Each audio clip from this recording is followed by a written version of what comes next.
अस्सलाम वालेकुम students, this is Ibrahim.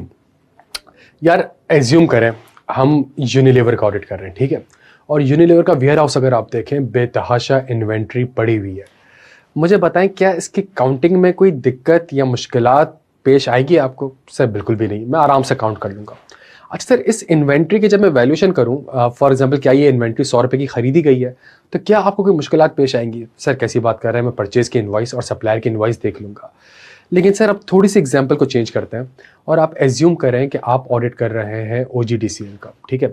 अब अगर आप OGDCL का ऑडिट कर रहे हैं तो मुझे बताएं क्या आप ऑयल को काउंट कर सकते हैं जो ज़मीन के पता नहीं कितने किलोमीटर नीचे है और एक रिजर्व पड़ा हुआ है उसके अंदर बेतहाशा, और उसके अंदर हमारे पास ऑयल के रिजर्व्स है जिसके अंदर हमारे पास डिफरेंट प्रोडक्ट्स हैं, प्रोपेन भी है, मीथेन भी है, ब्यूटेन भी है, पेट्रोल भी है, गैस भी है, सब कुछ है ना, उसके अंदर LPG भी है। तो क्या अब आपके लिए पॉसिबल होगा कि ये जाके चेक, मैनेजमेंट कह रही है मेरे पास इतने अरब रुपए का रिजर्व पड़ा हुआ है, क्या आपके अंदर, क्या आपके पास ये पॉसिबिलिटी है, क्या आपके पास ये एक्सपर्टीज है, कि अब तक आपको CA में ये सिखाया गया है कि ऑयल एंड गैस की वैल्यूएशन कैसे करते हैं? सर ये हमारा काम नहीं है, तो एक्चुअली का काम है, ये वैल्यू का काम है, ये हमारा काम नहीं है। इसी तरीके से मैं आपको एक और एग्जाम्पल देता हूँ। सर एक कंपनी का प्लांट है, ठीक है, और उस प्लांट को 100 रुपये का खरीदा गया और कंपनी की पॉलिसी है कॉस्ट मॉडल। सर क्या इस 100 रुपये को वेरीफाई करने में आपको कोई मुश्किलात पेश आएंगी, कोई दिक्कत पेश आएगी? आप कहेंगे सर कोई ऐसी बात कर रहे हैं, मैं सप्लायर की इनवॉइस देख लूंगा। अच्छा सर, अगर मैं आपसे कहूँ कंपनी की पॉलिसी रीवैल्यूएशन मॉडल है और इस प्लांट एंड मशीनरी को या लैंड एंड बिल्डिंग को रीवैल्यू मॉडल पर रखा गया है, फेयर वैल्यू मॉडल पर रखा गया है, सर क्या अब आपके लिए पॉसिबल है इसकी फेयर वैल्यू को डिटरमाइन करना? सर आपको रीवैल्यूएशन सरप्लस की अकाउंटिंग आती है, उसकी इंक्रीमेंटल डेप्रिसिएशन की अकाउंटिंग आती है, उसके करस्पॉन्डिंग टैक्स की अकाउंटिंग आती है। रीवैल्यूएशन आपको करना नहीं आती, आपको अकाउंटिंग आती है, आपको वैल्यू डिटरमाइन करना नहीं आती प्यारे बच्चों, बिकॉज ये काम वैल्यूअर का है। प्यारे बच्चों आप इस सूरत में क्या करूं, मैं कंपनी का ऑडिटर हूं, मैं कह दूं कि मैं क्या कहते हैं मैं इसकी वैल्यूएशन नहीं कर रहा, मेरी तो एक्सपर्टीज ही नहीं है। प्यारे बच्चों यहां पे एक कॉन्सेप्ट आता है जिसका नाम है ISA 620 ऑडिटर्स एक्सपर्ट। सही है, अगर आपके फाइनेंशियल स्टेटमेंट में कोई ऐसी चीज है जिसमें आपको लगता है कि नहीं यार ये मेरी एक्सपर्टीज नहीं है और यहां पे मैं एक्सपर्ट को यूज कर सकता हूं, और अगर एक्सपर्ट आप अपॉइंट कर रहे हैं, आप मतलब आप ऑडिटर है, तो वो ऑडिटर एक्सपर्ट कहलाएगा। सही है, इसका मतलब है ऑडिट एक्सपर्ट की डेफिनेशन क्या है? सर एक ऐसा इंडिविजुअल या एक ऐसी ऑर्गेनाइजेशन जिसके पास किसी फील्ड में वो एक्सपर्टीज हो, और वो फील्ड कौन सी होगी? वो फील्ड अदर देन अकाउंटिंग और ऑडिटिंग होगी, बिकॉज अकाउंटिंग और ऑडिटिंग में आप चार्टर्ड अकाउंटेंट है, आपसे बेहतरीन अकाउंटेंट कोई नहीं है, आपसे बेहतरीन ऑडिटर कोई नहीं है। सही है, और यहां पे उसके पास एक एक्सपर्टीज होगी, वो वैल्यूएशन में हो सकती है, वो एक्चुअरी में हो सकती है, वो रिजर्व्स में हो सकती है, इट कुड बी एनीथिंग। तो यहां पे ऑडिटर एक्सपर्ट को अपॉइंट करने की जरूरत आ जाएगी। अच्छा तो सर हमारे पास कुछ एग्जांपल्स है जहां पे हम एक्सपर्ट को यूज कर सकते हैं। फॉर एग्जांपल अगर आपने वैल्यूएशन करवानी हो किसी कॉम्प्लेक्स फाइनेंशियल इंस्ट्रूमेंट्स की, सही है, या लैंड एंड बिल्डिंग की, या प्लांट एंड मशीनरी की, या estimation of oil and gas reserves हो, तो यहां पे एक्सपर्ट की जरूरत आएगी। सर ISA 620 आपसे 3 से 4 चीजें आपसे एक्सपेक्ट करता है। सबसे पहला स्टैंडर्ड का जो ऑब्जेक्टिव है वो ये है कि एज एन ऑडिटर आप असेस करें क्या एक्सपर्ट की नीड है। आप एक कंपनी का ऑडिट कर रहे हैं, आप असेस करें क्या एक्सपर्ट की नीड है। मैं एक सीजन में 25-30 क्लाइंट्स करता हूं, 25-30 क्लाइंट्स पे मैं असेसमेंट करता हूं कि मुझे एक्सपर्ट की नीड है। 28 क्लाइंट्स में मुझे एक्सपर्ट की नीड नहीं होती, 2 क्लाइंट्स में मुझे एक्सपर्ट की नीड हो जाती है। प्यारे बच्चों, तो पहली चीज वो आपसे कहता है कि जी असेस करें क्या एक्सपर्ट की नीड है। तो सर इसके लिए क्या काम करें, इसके लिए क्या काम करें? सर आप ये देखें कि जिस एरिया में आपको एक्सपर्ट की नीड है, क्या वो उस एरिया की नेचर क्या है, क्या वो सिग्निफिकेंट है, क्या वो मटेरियल है, क्या उसमें कॉम्प्लेक्सिटीज इन्वॉल्व हो रही हैं, और क्या उसका risk of material miss statement, inherent risk high है? तो सर अगर इसका आंसर यस आ जाता है कि सर कॉम्प्लेक्स भी है, मटेरियल भी है, सिग्निफिकेंट भी है, और इसमें रिस्क भी ज्यादा है, for example land and building की वैल्यूएशन, सर हाई रिस्क होगा। क्यों हाई रिस्क होगा सर? सर एस्टिमेट्स इन्वॉल्व हो रहे हैं, सर जजमेंट इन्वॉल्व हो रही है। अच्छा सर इसकी वैल्यूएशन में कॉम्प्लेक्सिटी है, सर कैसी बात करें, बेतहाशा कॉम्प्लेक्सिटी है। एक प्लांट एंड बिल्डिंग है, एक वैल्यूअर आके कह रहा है 500 मिलियन है, दूसरा कह रहा है 600 मिलियन है, तीसरा कह रहा है 650 मिलियन है।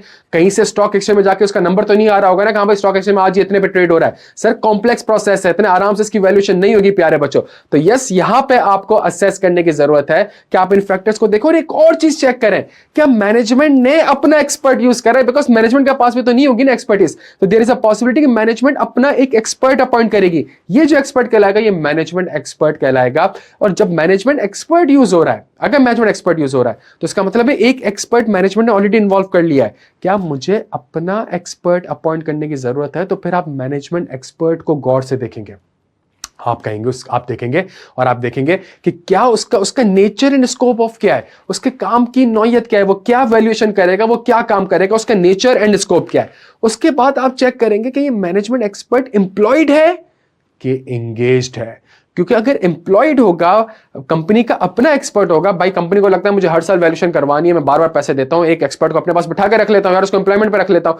अगर एम्प्लॉयड है तो उसका मतलब है उसकी इंडिपेंडेंस वो नहीं होगी जो एक बाहर वाले एंगेज्ड एक्सपर्ट की होती है, सही है। उसके बाद आप ये चेक करेंगे कि मैनेजमेंट का अपने इस मैनेजमेंट एक्सपर्ट पे कितना इंफ्लुएंस है, बिकॉज जितना ज्यादा इंफ्लुएंस होगा उतनी ज्यादा वो वैल्यूएशन बता रहा होगा, या उतना ज्यादा इंफ्लुएंस करके मैं उससे वैल्यूएशन ज्यादा बता सकता हूं।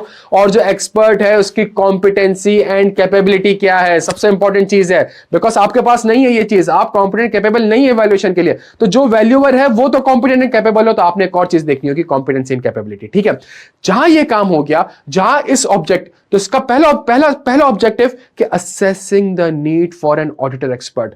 अगर इसका आंसर नो आ गया तो इसका मतलब स्टैंडर्ड खत्म, कुछ करने की जरूरत ही नहीं है। अगर इसका आंसर यस आ गया, yes there is a need to engage an expert, auditor expert, तो अब मेरा काम क्या होगा? अब मेरा काम होगा मैं एक्सपर्ट को ढूंढूंगा, मैं एक्सपर्ट को मार्केट से मैं कोई एक्सपर्ट ढूंढ रहा हूं, सही है।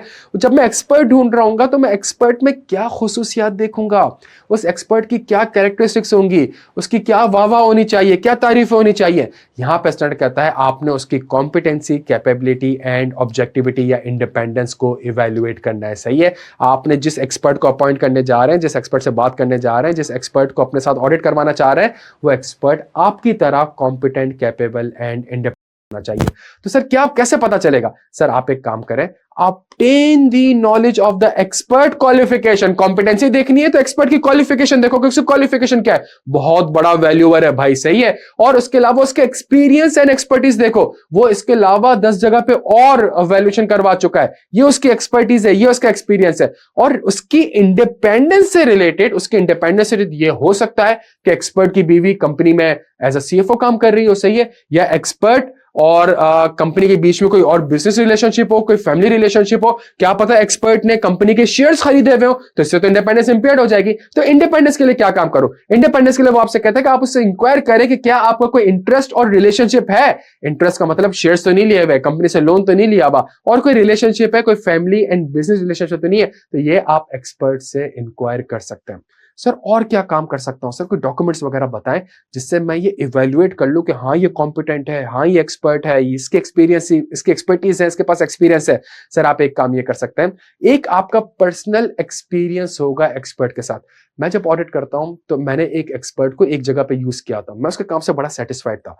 सेम काम मुझे एक और क्लाइंट के लिए भी जरूरत पड़ गई, मैंने कहा मेरा पर्सनल एक्सपीरियंस के साथ है, इस बंदे की एक्सपर्टीज है, काम इसका चेक करा है, बड़ा जबरदस्त है, एक पर्सनल एक्सपीरियंस हो सकता है। दूसरा, मैं डिस्कशन कर सकता हूं एक्सपर्ट के साथ। एक एक्सपर्ट आया, सही है, मैंने एक एक्सपर्ट को देखा, उसकी वेबसाइट वगैरह देखी, उसकी क्वालिफिकेशन देखी, उसकी एक्सपर्टीज देखी, मैंने कहा यार अच्छा लग रहा है, चलो इसे डिस्कस करके देखते हैं कि यार क्या आपके पास, क्या आप ये चीज कर सकते हो, क्या आप ये वैल्यूएशन कर सकते हो, कंपनी की लैंड एंड बिल्डिंग है, क्या आप कर सकते हो, क्या आपने करवाए कभी काम, तो आप उसे डिस्कस कर सकते हो। उसके अलावा डिस्कशन विद अदर ऑडिटर्स भी कर सकते हो। भाई किसी और ऑडिटर ने अगर उसको यूज किया हुआ है, फॉर एग्जांपल मैं कराची में था, हम कराची ऑफिस में काम करते हैं, तो एक एक्सपर्ट था जिसको लाहौर ऑफिस ने हमारी यूज किया था, सही है। तो लाहौर ऑफिस ने यूज किया हुआ, तो हमने जाके चेक करा लाहौर ऑफिस से कि आपने यूज किया था, आपको उसका काम कैसा लगा, तो आप डिस्कस कर सकते हो अदर ऑडिटर के साथ भी, और उसकी नॉलेज के बारे में ऑब्टेन कर सकते हो, कि उसकी क्वालिफिकेशन के बारे में नॉलेज ऑब्टेन कर सकते हो कि क्या वो वाकई में एक अच्छा वैल्यूअर है। और अगर उसने कोई किताबें या मैगजीन्स वगैरह चीजों के ऊपर लिखी हैं तो आप वो चेक कर सकते हो, उससे आपको उसकी कॉम्पिटेंसी और कैपेबिलिटी का आइडिया हो जाएगा। सर अगर इसका आंसर यस आ गया कि एक ऐसा एक्सपर्ट मुझे मिल गया जो कि कॉम्पिटेंट है, कैपेबल हो, कैसे पता चला कॉम्पिटेंट है? ये सारे काम करने के बाद कैसे पता चला कॉम्पिटेंट है? तो सर अगला काम अब ये करना पड़ेगा, अगला काम अब हमें ये करना पड़ेगा कि उसके साथ भी लिखत पढ़त करनी पड़ेगी, उसके साथ भी लिखवानी पड़ेंगी चीजें सर, उसके साथ एक एग्रीमेंट करना पड़ेगा। और वो एग्रीमेंट क्या होगा? एग्रीमेंट का सबसे पहला कंटेंट होगा nature, scope and objective of work. देखें यार, ये आपके काम की नौयत है, ये आपका स्कोप है, इस काम का ये पर्पस है, ये काम आपने करना है, सही है। दूसरी चीज आ जाएगी रोल्स एंड रिस्पॉन्सिबिलिटी। आपकी जिम्मेदारियां ये है, मेरी जिम्मेदारी ये है। मेरी जिम्मेदारी है मैं आपको डेटा अरेंज करके दूंगा, मेरी जिम्मेदारी है मैं आपको बताऊंगा कि कंपनी की लैंड एंड बिल्डिंग यहां पे पड़ी हुई है, सही है। ये सारी जिम्मेदारी मेरी है। आपकी जिम्मेदारी है कि आपने उस लैंड एंड बिल्डिंग की वैल्यूएशन करनी है, सही है। तीसरी चीज nature, time and extent of communication. Sir आपने मुझे व्हाट्सएप पे नहीं बताना है कि हाँ वैल्यूएशन सही है, आपने मुझे व्हाट्सएप पे या मैसेज करके नहीं बताना है कि 300 मिलियन की वैल्यूएशन आ रही है। आपके साथ जो मेरी कम्युनिकेशन होगी उसमें रिपोर्ट का एक फॉर्मेट होगा, आप मुझे रिपोर्ट फॉर्म में मुझे बता के देंगे कि भाई ये मेरे काम था, ये मैंने काम किया और इसके बेसिस पे मेरी ये एजम्पशंस है और इन एजम्पशंस के बेसिस पे हमारे पास ये वैल्यूएशन है। आखिरी चीज, ऑब्जर्व द कॉन्फिडेंशियलिटी। देखो तुम एक्सपर्ट हो, लेकिन एक्सपर्ट से पहले तुम्हारे साथ जो नाम जुड़ रहा है वो जुड़ रहा है ऑडिटर एक्सपर्ट का।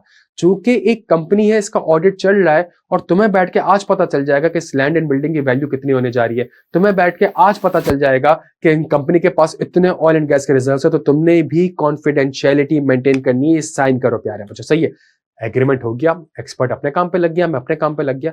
1 महीने बाद मेरे पास रिपोर्ट आ गई, सही है। नेचर, टाइमिंग, सही है। 1 महीने बाद क्यों? बिकॉज मैंने उसको बोला कि 1.5 महीने बाद मैंने रिपोर्ट साइन करवानी है भाई, तो तुम्हारी रिपोर्ट की टाइमिंग ये होनी चाहिए, ठीक है। अच्छा, रिपोर्ट आ गई। अब जब रिपोर्ट आ गई, मैंने कहा अच्छा कंपनी, अच्छा एक्सपर्ट कह रहा है 400 मिलियन की वैल्यूएशन, बैलेंस शीट में भी 400 मिलियन ही आ रहा है या 425 मिलियन आ रहा है, 400.5 मिलियन आ रहा है, मतलब इतना ज्यादा डिफरेंस नहीं आ रहा। मैंने कहा चलो जबरदस्त यार, जबरदस्त। नहीं नहीं नहीं, ऑडिट रिपोर्ट पे आप साइन करेंगे, पार्टनर साइन करेगा प्यारे बच्चों।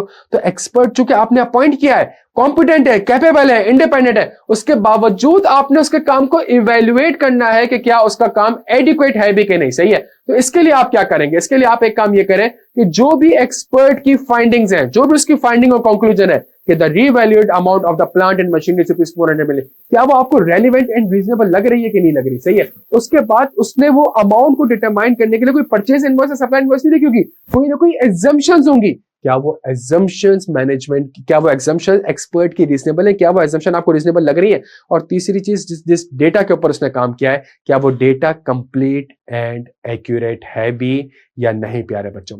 इन सारी चीजों से रिलेटेड मैं आपके सामने एक छोटी सी एग्जांपल करता हूं। अकाउंटिंग में आपने नहीं पढ़ा, इंशाल्लाह सीए फाइनल में आप पढ़ेंगे। एक स्टैंडर्ड है IAS 19 एम्प्लॉय बेनिफिट, सही है। होता यह है कि मैं एक कंपनी है, उसके पास बेतहाशा एम्प्लॉयज है, और मैं अपने एम्प्लॉय को कहता हूं कि यार अगर तुम मेरे पास जितने साल रुकते रहोगे, ठीक है, तो मैं तुम्हें क्या कहते हैं, हर साल के बेसिस पे 1 महीने की सैलरी तुम्हें उस दिन, फॉर एग्जांपल आज मैं कंपनी ज्वाइन करता हूं, मैं 25 साल का हूं लड़का, मैं कंपनी ज्वाइन करता हूं, और कंपनी ज्वाइन करता हूं तो वो कंपनी वाले मुझे कहते हैं कि सर देखें, जैसे जैसे आप, अच्छा हमारी रिटायरमेंट एज क्या है? हमारी रिटायरमेंट एज 60, तो आप 25 साल के आज हैं, आप अगर 1 साल हमारे साथ काम करेंगे, ठीक है, तो आपका 1 काउंट हो जाएगा। इसके बाद आप 1 और साल काम करेंगे, 2 काउंट हो जाएगा। अगर आप आगे जाके जिस साल भी रिजाइन करेंगे, फॉर एग्जाम्पल मैं 60th ईयर पे आके रिजाइन कर जाता हूं, बिकॉज मुझे जो है टर्मिनेशन एज है या जो रिटायरमेंट एज है वो 60 ईयर्स है, ठीक है, तो मैं 60 ईयर्स पे आ, तो इसका मतलब है आपने 35 साल काम किए। 60th ईयर पे जो आपकी सैलरी होगी, जो आपकी मंथली सैलरी होगी, उसको मल्टीप्लाई कर दे आप 35 से, वो हम आपको पेंशन देंगे, वो हम आपको प्रोविडेंट देंगे, वो हम आपको बोनस देंगे, वो हम आपको उस वक्त सैलरी देंगे। बच्चों द पॉइंट इज, पेमेंट मुझे बाद में मिलेगी 35 साल बाद, लेकिन सर्विसेज मैं आज प्रोवाइड कर रहा हूं, तो एक कंपनी के बेतहाशा एम्प्लॉयज होते हैं। अब मसला ये है कि सर एक कंपनी के लाखों की तादाद में एम्प्लॉयज हो, सबकी डिफरेंट एज आ रही होगी, जरूरी नहीं हर कोई 60 साल तक जिंदा भी रह सके, कोई 50 साल में, और अगर जिंदा रहे भी तो जरूरी नहीं कि वो कंपनी के साथ सर्व करे, क्या पता कोई छोड़ के चला जाए। तो सर आप मुझे बताएं ना, तो बड़ा कॉम्प्लेक्स प्रोसेस है, किस तरीके से आप एक एम्प्लॉय बेनिफिट का अमाउंट निकालेंगे प्यारे बच्चों। इसके लिए हम एक एक्चुअरी को अपॉइंट करते हैं, ठीक है। एक्चुअरी, सुनिएगा मेरी बात को, ये सारी चीजें डिपेंड करती है कि बंदे की आज एज कितनी है, ठीक है, और एक्सपेक्टेड क्या है, ये कितने साल जिंदा रहेगा और अगर जिंदा रहेगा तो ये कंपनी के लिए काम करेगा या नहीं करेगा, और उस वक्त उसकी सैलरी क्या होगी। प्यारे बच्चों, कितनी सारी चीजें आ रही है इसके अंदर, सही है। तो ये डेटा है, तो क्या डेटा कंप्लीट एंड एक्यूरेट है? अगर फॉर एग्जाम्पल मेरी एज 25 है और डेटा के अंदर मेरी एज 35 लिखी हुई आ रही है, तो मतलब मेरा जो नंबर होगा वो 60 - 35 वो 25 आ रहा होगा, और 25 को उस महीने की सैलरी से मल्टीप्लाई करके तो सर लायबिलिटी तो मेरी कम हो जाएगी। तो जो डेटा है क्या वो कंप्लीट एंड एक्यूरेट है? उसके बाद मैनेजमेंट ने जो उसके ऊपर एजम्पशंस ली है, भाई एजम्पशन ये ली है कि ये जो एम्प्लॉइज हैं इनकी हर साल सैलरी 15% से इंक्रीज करेगी। आज मैं 25 साल का हूं तो आज मेरी सैलरी लेट से 1 लाख रुपए की है, और एक एजम्पशन है कि ये 1 साल और काम करेगा तो उस वक्त 15% का इंक्रीमेंट लगेगा। तो ये जो 15% का इंक्रीमेंट है, ये जो एजम्पशन मैनेजमेंट ने ली है, क्या ये एजम्पशन रीजनेबल है, क्या ये रेलिवेंट है? मैं इस तरीके से उसके काम को इवेल्युएट करने की कोशिश करता हूं प्यारे बच्चों। अगर काम एडिक्वेट है, जबरदस्त हो गया बच्चों। अगर मुझे एक्सपर्ट का काम एडिक्वेट नहीं लग रहा, तो मैं एक्सपर्ट के साथ एग्री करूंगा। मैं कहूंगा देखो यार, तुम्हारे साथ एग्रीमेंट में लिखवाया था कि तुम्हारे काम की नेचर, टाइम एंड एक्सटेंट ये होनी चाहिए, सही है, तो प्लीज यार ये काम कर लो। अगर वो काम कर लेता है, अगर वो काम नहीं करता, तो आप एज एन ऑडिटर कुछ एडिशनल ऑडिट प्रोसेस परफॉर्म करने की कोशिश करें, आप कुछ काम करने की कोशिश करें। अगर एक्सपर्ट वो काम नहीं करता है, करता भी उसका काम एडिक्वेट नहीं है, तो उससे रिक्वेस्ट करें कि ये करना है। अगर वो कर दे अच्छी बात है, अगर वो नहीं करता तो ऑडिटर आप हैं, आपकी जिम्मेदारी है, आप एडिशनल प्रोसीजर परफॉर्म करने की जरूरत करें। क्योंकि अगर आप नहीं कर सकते, इसलिए नहीं कर सकते बिकॉज आपके पास एक्सपर्टीज नहीं है, तो प्यारे बच्चों इस केस में आप फिर एक अनदर एक्सपर्ट को हायर कर ले, सही है, एक अनदर एक्सपर्ट को आप अपॉइंट कर ले, बिकॉज ये एक्सपर्ट तो अब आपके काम का नहीं है। बच्चों सबसे इंपॉर्टेंट चीज एक फाइनेंशियल स्टेटमेंट है जिसके लिए मुझे अपॉइंट किया गया था, उसमें एक चीज ऐसी आ रही है, लैंड एंड बिल्डिंग की फेयर वैल्यूएशन, जिसके लिए मैंने ऑडिटर एक्सपर्ट की मदद ली है। मुझे सवाल यह है कि जो मेरी ऑडिट रिपोर्ट होगी, क्या उसमें एक्सपर्ट का नाम आना चाहिए, क्या एक्सपर्ट का रेफरेंस देना चाहिए, क्या एक्सपर्ट के काम का रेफरेंस देना चाहिए? प्यारे बच्चों, यहां पे स्टैंडर्ड आपसे कहता है कि अगर एक्सपर्ट ने काम किया और आप उसके काम से मुतमईन है, और जो एक्सपर्ट ने अमाउंट बताई, लेट से मैनेजमेंट ने भी वही रिकॉर्ड की हुई है, ठीक है, उसके आसपास रिकॉर्ड की हुई है, और उसके काम की वजह से आप मॉडिफाइड ओपिनियन दे, उसके काम की वजह से, हाँ, लैंड एंड बिल्डिंग की वैल्यूएशन उसने करी, लैंड एंड बिल्डिंग एफएस में बिल्कुल सही आ रहा है, और लैंड एंड बिल्डिंग पे आप मॉडिफाइड ओपिनियन नहीं दे रहे, हाँ इन्वेंट्री पे दे रहे हो, भले रिसीवेबल पे दे रहे हो, पेबल पे दे रहे हो, उसके काम की वजह से अगर आप कोई मॉडिफाइड ओपिनियन नहीं दे रहे, तो अपनी रिपोर्ट में आपने एक्सपर्ट का तस्करा नहीं करना, अपनी रिपोर्ट में आपने एक्सपर्ट का तस्करा नहीं करना unless required by the law और रेगुलेशन। अगर कंपनीज एक्ट एससीसीपी आपको कह दे, जो कि नहीं कहता, अगर कह दे कि एक्सपर्ट यूज कर रहा है तो उसका नाम भी लिखो। अब आपने उसका नाम लिखना होगा कि जी हमने इस एरिया के लिए एक्सपर्ट का नाम यूज किया है, लेकिन एक्सपर्ट का नाम लिखने से रिपोर्ट में आपकी जिम्मेदारी कम नहीं होती। ओवरऑल आप ऑडिटर हो, आपको अपॉइंट किया गया है, तो अगर आपने एक्सपर्ट का नाम लिखा बिकॉज लॉ और रेगुलेशन की रिक्वायरमेंट है, तो फिर एक और लाइन आप लिखेंगे कि एक्सपर्ट के इन्वॉल्व करने से या एक्सपर्ट का नाम रिपोर्ट में लिखने से मेरी ओवरऑल जिम्मेदारी रिलीव नहीं होती, मेरी ओवरऑल जिम्मेदारी डिमिनिश नहीं होती, मैं अभी भी एज एन ऑडिटर आपको, शेयर होल्डर को जवाबदेह हूं। लेकिन अगर एक्सपर्ट कहता है कि भाई वैल्यूएशन 500 मिलियन की होनी चाहिए और मैनेजमेंट ने 800 मिलियन की वैल्यूएशन करी हुई है, और आप कहते हो नहीं यार, आपने एक्सपर्ट के काम को भी एडुकेट करा, आपने सारी चीजें, आपने कहा नहीं मैनेजमेंट आपने गलत वैल्यूएशन करी है, 800 मिलियन नहीं होनी चाहिए, 500 मिलियन होनी चाहिए, हमारा एक्सपर्ट सही कह रहा है, सही है।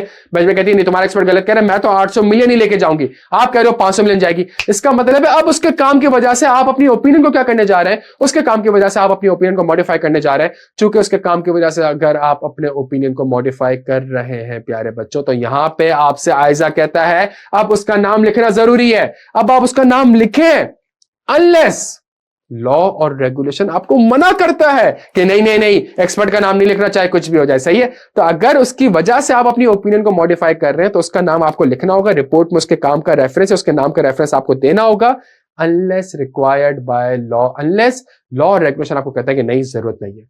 लेकिन अगर अभी आप उसका नाम लिखेंगे भी, लेट से अगर मॉडिफाइड ओपिनियन के काम की वजह से दे रहे हैं और लॉ रेगुलेशन आपको मना नहीं करता और आपने उसका नाम लिखा है अपनी रिपोर्ट में, तो फिर एक और लाइन भी लिखनी पड़ेगी कि उसका नाम लिखने से, उसका काम करने से मेरी ओवरऑल जिम्मेदारी डिमिनिश नहीं हुई, एज एन ऑडिटर मैं ओवरऑल रिस्पॉन्सिबल हूं। इसका मतलब समझेगा आप, खुदा ना खास्ता कल को लैंड एंड बिल्डिंग में कोई बहुत बड़ा मसला आ जाता है, तो एज एन ऑडिटर आप ये नहीं कह सकते कि भाई वो तो एक्सपर्ट ने किया था। नहीं बेटा, वो एक्सपर्ट नहीं था, वो ऑडिटर एक्सपर्ट था, वो आपने अपॉइंट किया था, आपको एफएस की जिम्मेदारी के लिए अपॉइंट किया था। आपने अगर आगे बंदा गलत अपॉइंट किया, उसने गलत काम किया, ओवरऑल जिम्मेदारी आपकी है, मैं उसको नहीं पकड़ूंगी, मैं आपको पकड़ूंगी। शेयर होल्डर आपको पकड़ेगा, बिकॉज शेयर होल्डर ने एजीएम में आपको अपॉइंट किया था, ऑडिटर एक्सपर्ट को अपॉइंट नहीं किया था। प्यारे बच्चों, तो इस पूरे स्टैंडर्ड को अगर मैं देखूं, 3 ही पर्पस है। पहला, डिटरमाइन कर लो कि क्या एक्सपर्ट की जरूरत है तो फिर एक्सपर्ट वो वाला ढूंढो जो कॉम्पिटेंट हो, कैपेबल हो, इंडिपेंडेंट हो। है तो फिर तीसरी चीज उसके साथ एग्रीमेंट कर लो, और अगर एग्रीमेंट हो गया तो फिर चौथी चीज उसके काम को इवेल्युएट कर लो। Thank you so much.